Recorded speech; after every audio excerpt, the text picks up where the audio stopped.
Ya están derribando drones desconocidos incluso sobre Minsk. ¿De verdad es Putin quien ha decidido asustar así a Lukashenko? Saludos amigos, esto es el tema del día. Me llamo Vladimir Timoshenko. Denle like, suscríbanse porque para nosotros es muy importante. Además, un barco guardacostas ruso entró en aguas de Estonia y permaneció allí 35 minutos. ¿Qué está pasando en realidad? Hoy vamos a discutir esto. Mientras tanto, un terrible ataque del ejército enemigo. Los rusos atacaron una colonia penitenciaria en Zaporilla, 17 muertos, 42 heridos. Y saben, el cinismo de la situación, el principal cinismo de la situación radica en que los inhumanos del Kremlin cometieron este acto de genocidio contra el pueblo ucraniano en el tercer aniversario del atentado en Olenivka. En resumen, hay muchísimos temas. Vamos a analizarlo todo en nuestro reportaje y después, con Denis Popovich, lo discutiremos todo en detalle. Vamos allá. Los ocupantes rusos, en el tercer aniversario del atentado militar en Olenivka, cometieron un crimen no menos atroz y en la noche del 28 al 29 de julio lanzaron un ataque aéreo contra la colonia penitenciaria de Vilenkivska en la región de Zaporilla.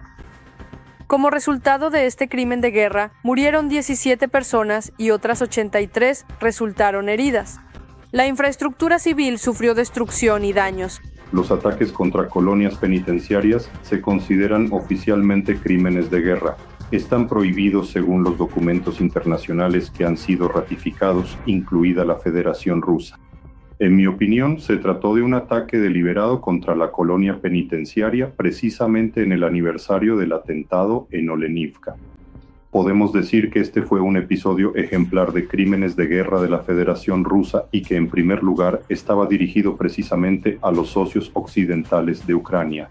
Esa noche también hubo ataques en Rusia. En la noche del 29 de julio, la ciudad de Salsk, en la región de Rostov, fue atacada por drones. Los residentes locales informaron sobre un gran incendio cerca de la infraestructura ferroviaria.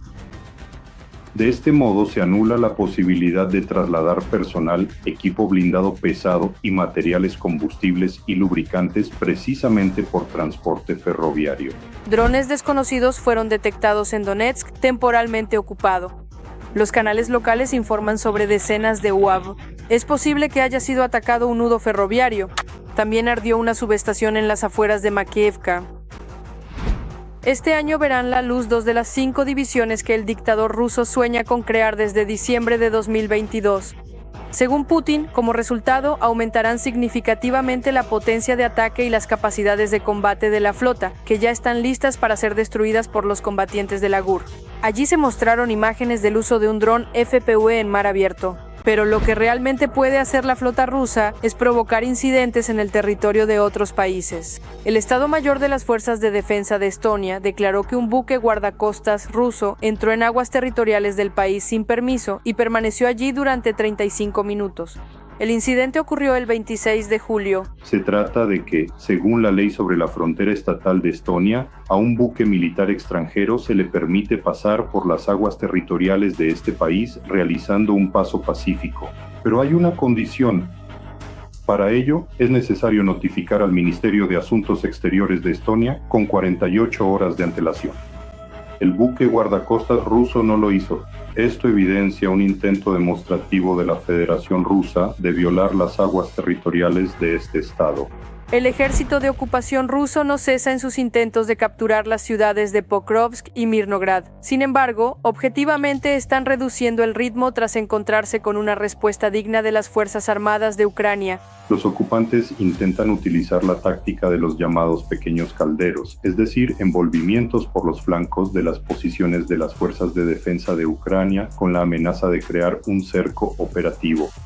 El objetivo es expulsar a las unidades de las fuerzas de defensa de Ucrania de las posiciones que ocupan en Pokrovsk y respectivamente en Mirnograd y Druzhkovka.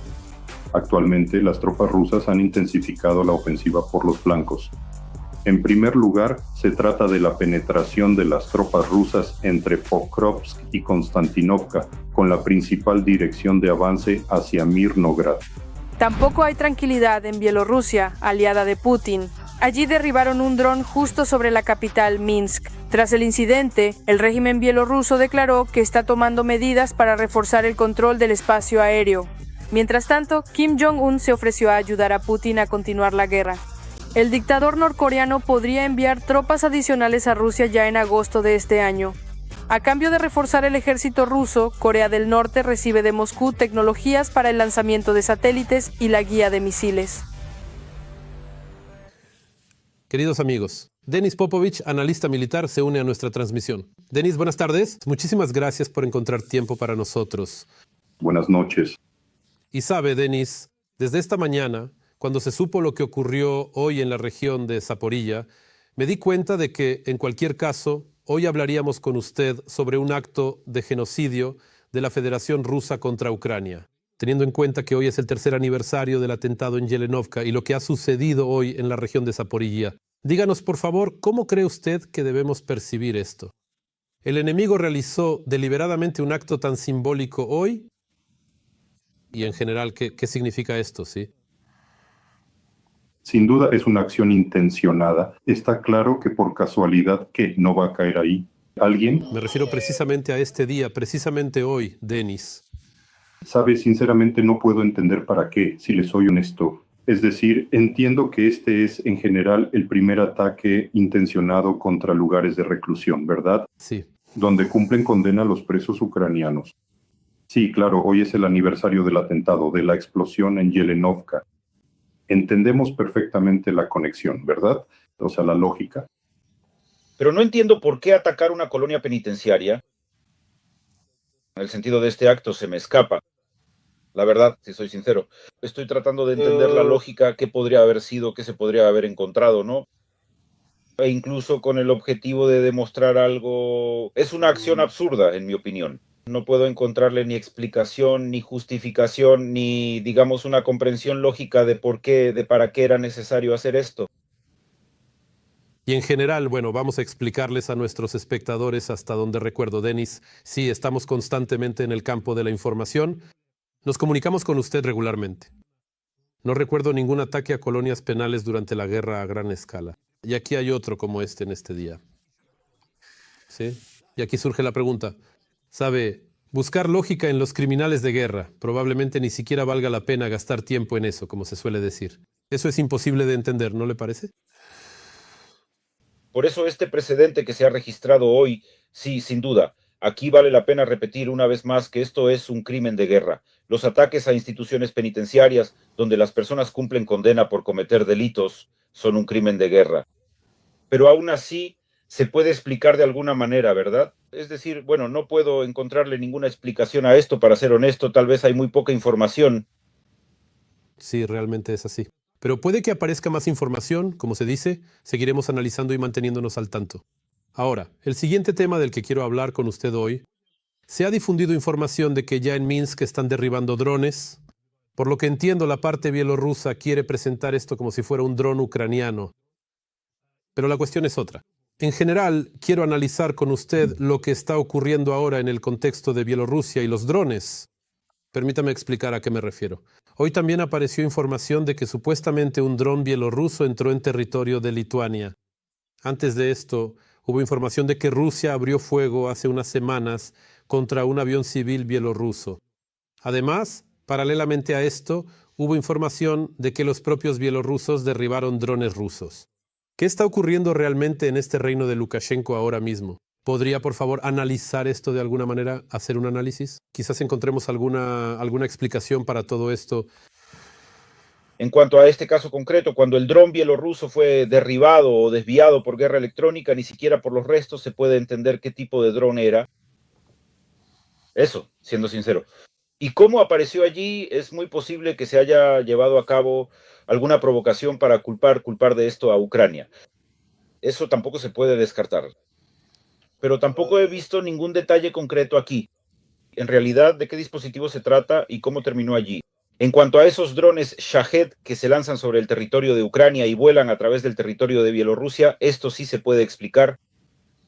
Es decir, su ruta puede pasar por el territorio de Bielorrusia para evitar las zonas de defensa antiaérea ucraniana y entrar desde direcciones inesperadas para nosotros. O bien, Estos drones pueden ser derribados por nuestros medios de guerra radioelectrónica y regresar al territorio, digamos, de Bielorrusia, desviarse de su curso y así sucesivamente. Después de eso, la parte bielorrusa se ve obligada a enviar aviones para derribarlos. Esta podría ser una explicación. En cuanto a los drones que observamos sobre Vilna, sí, probablemente a eso se refiere su pregunta. En este caso, la cuestión corresponde en mayor medida a los representantes de Lituania, porque no fue derribado. Esto es una clara provocación y una evidente prueba, digamos, de esas líneas rojas que existen para los países miembros de la OTAN y en general para toda la alianza. ¿Cómo van a reaccionar ante la aparición de este tipo de objetos en el territorio de sus países aliados? Este tipo de objetos deben ser derribados. No estoy familiarizado con la legislación de Lituania. Es decir, es posible que ellos, como en su momento ocurrió en Rumanía, tuvieran leyes que prohibían directamente el uso de sistemas de defensa antiaérea y luego modificaron esa legislación. En cuanto a Lituania no he oído nada, pero surge la pregunta, ¿por qué no fue derribado este dron?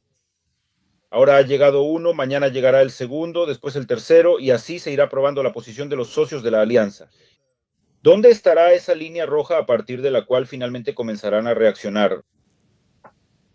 En efecto, respecto a los drones en Lituania, sí, usted lo dijo claramente, esto es una provocación. Y en su opinión, el barco guardacostas ruso que entra en aguas de Estonia durante 35 minutos, aunque sea, ¿es también el mismo juego de nervios? ¿Es la misma provocación por parte de Rusia? Es, de nuevo, ese estilo característico, ¿verdad? Por supuesto, por supuesto. Son provocaciones en estado puro, una forma de tantear esas mismas líneas rojas. ¿Dónde está esa línea tras la cual finalmente se acabará la paciencia y nuestros socios, es decir, los países bálticos, empezarán a reaccionar ante esto? Quiero recordarles una historia muy antigua con el Su-24 ruso que fue derribado en territorio turco en 2015. También estaban provocando. El avión entró en territorio turco, que literalmente se adentraba como una cuña en Siria. Ahí se podía incluso no haberle prestado atención, pero sí le prestaron atención y derribaron ese avión, el Su-24. Inmediatamente todo se detuvo. Nadie volvió a provocar a nadie más. De inmediato marcaron sus intenciones, mostrando a los rusos que nadie iba a tolerar sus arbitrariedades. Y de inmediato todo se detuvo. Aquí ocurre exactamente lo mismo, es decir, los rusos están lanzando drones, ya sean bielorrusos o rusos. Sí, es decir, nosotros, los bielorrusos, entendemos perfectamente que hoy en día es un satélite de la Federación Rusa y que puede cumplir las órdenes que llegan desde Moscú. Lanchas que, digamos, entran en aguas de otros países, el bloqueo de GPS en el mar Báltico para interrumpir la navegación y crear peligro.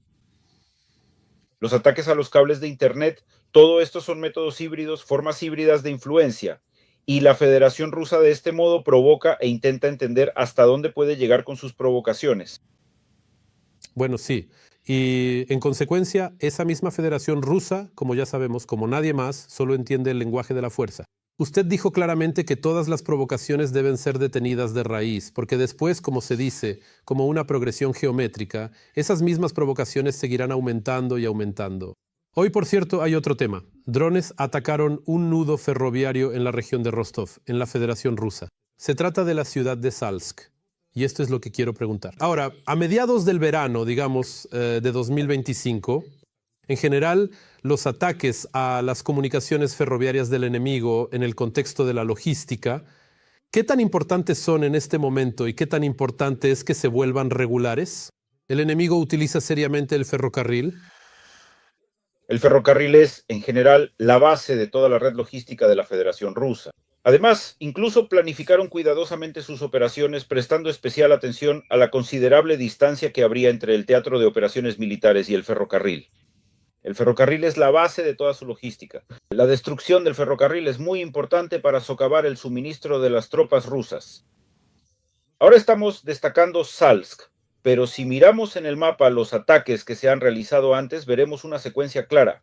Se ataca aquella red ferroviaria que, de una u otra manera, está relacionada con el suministro de todo lo necesario para las tropas de la Federación Rusa que operan en la región de Donetsk.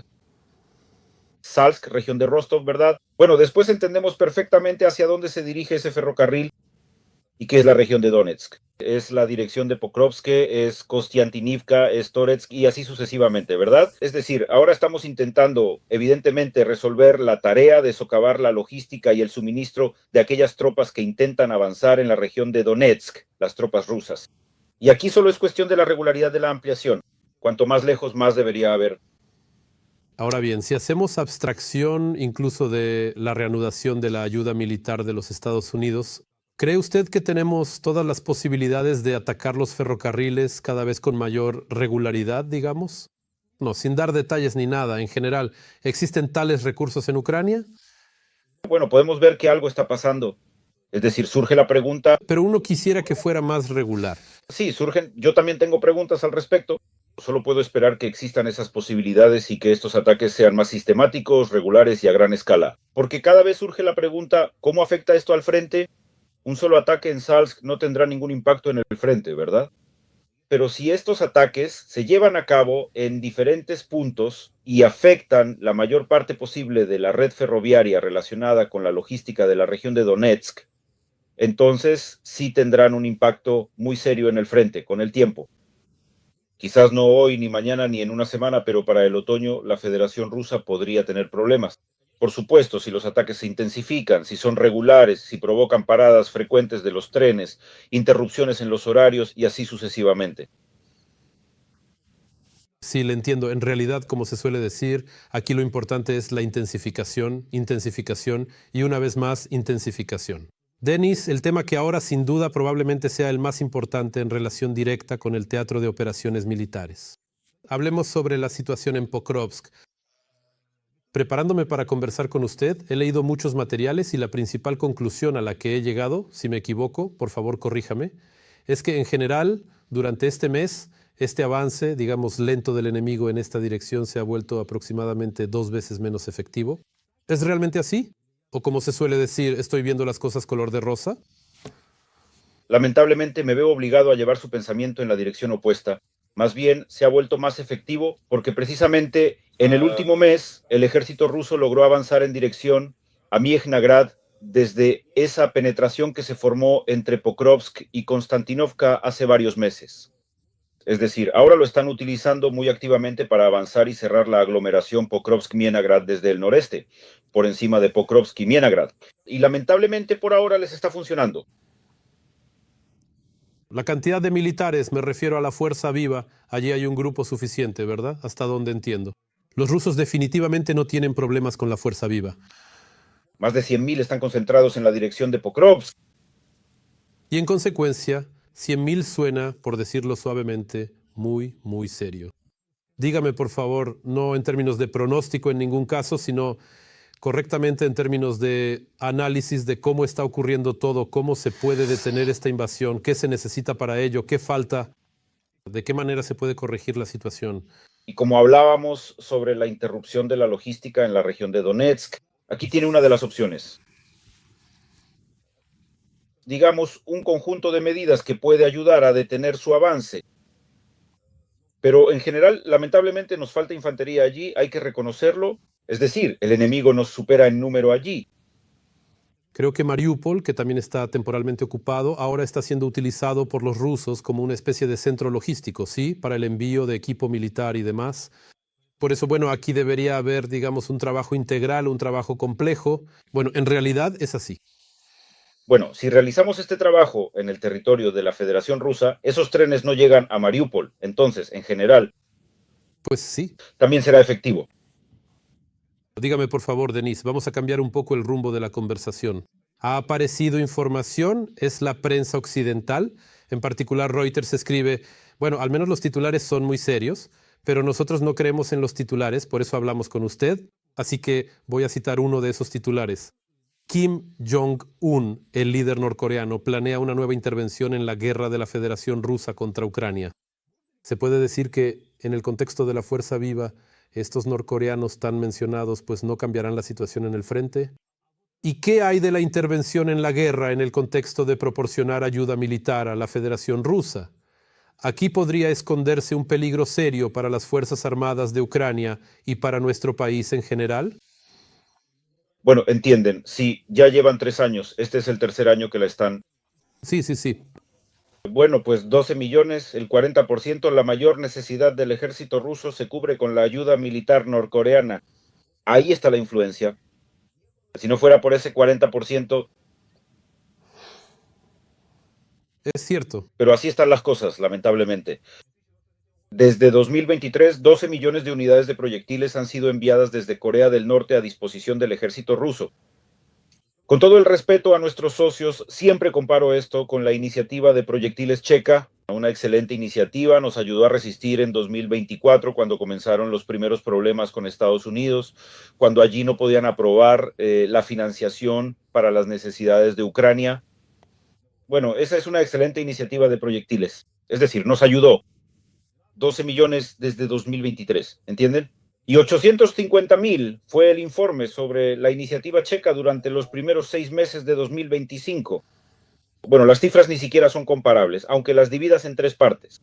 Es decir, bueno, 23, 24, 25. Así que aquí tienen, por favor, la importancia de la ayuda de Corea del Sur, perdón, de Corea del Norte. Estamos preparando... Bueno, es decir, la influencia existe y es enorme, y lamentablemente la sentimos cuando los misiles norcoreanos sobrevuelan nuestras ciudades. En cuanto a las tropas rusas en Corea del Norte que podrían ser enviadas a la Federación Rusa, vi incluso, creo que fue en Reuters, en esa misma publicación se hablaba de 30,000 militares norcoreanos. Bueno, digamos, si los envían específicamente al sector de Pokrovsk del frente, podrían ejercer cierta influencia. No hay que subestimarlo. Sí, de hecho, alguna vez escuché una expresión, es mejor sobreestimar al enemigo que subestimarlo. Denis, para terminar, ¿sabe? Ahora hay muchas conversaciones sobre que, considerando las últimas declaraciones de Trump y demás, y ahora este ultimátum de 10 días, estamos en una etapa muy global de la guerra que podría cambiar muchas cosas. Si abstraemos la política y hablamos específicamente de la parte militar, ¿cómo describiría en general esta etapa actual en la que nos encontramos? ¿Y cómo la caracterizaría? A finales de julio de 2025. ¿Sabes? Es una pregunta difícil. Estamos a la espera, digamos, de alguna fase que podría llegar después de las acciones de Donald Trump respecto a la Federación Rusa. Afortunadamente que estamos en una posición mucho mejor que en marzo de este mismo año, cuando Donald Trump decidió involucrarse en el proceso y se involucró de tal manera que decidió hacer concesiones a la Federación Rusa e intentar así resolver la guerra. Por suerte, entendió que esa era una opción sin salida y pasó a otros métodos de influencia. Yo sugeriría esperar hasta el 7 u 8 de agosto, es decir, cuando expire el plazo de este ultimátum, y ver qué es lo que realmente se hará. Ya está claro que la Federación Rusa no piensa prestar atención a las declaraciones de Trump, es decir, las publicaciones que existen a partir de esas declaraciones que se hicieron o no se hicieron. Se entiende el ánimo general, por lo tanto, solo nos queda esperar las acciones por parte de Trump y confiar en que esas acciones sean lo suficientemente decididas como para permitirnos entender cuál es realmente la disposición del presidente de EU para influir en la situación que se está desarrollando ahora. Sí, en efecto, porque ya no se puede confiar en las palabras. Ucrania necesita acciones. Así es, en realidad. Denis, le agradezco por esta conversación. Como siempre, fue muy interesante conversar. El analista militar Denis Popovich se unió a nuestra transmisión. Hasta la próxima, Denis.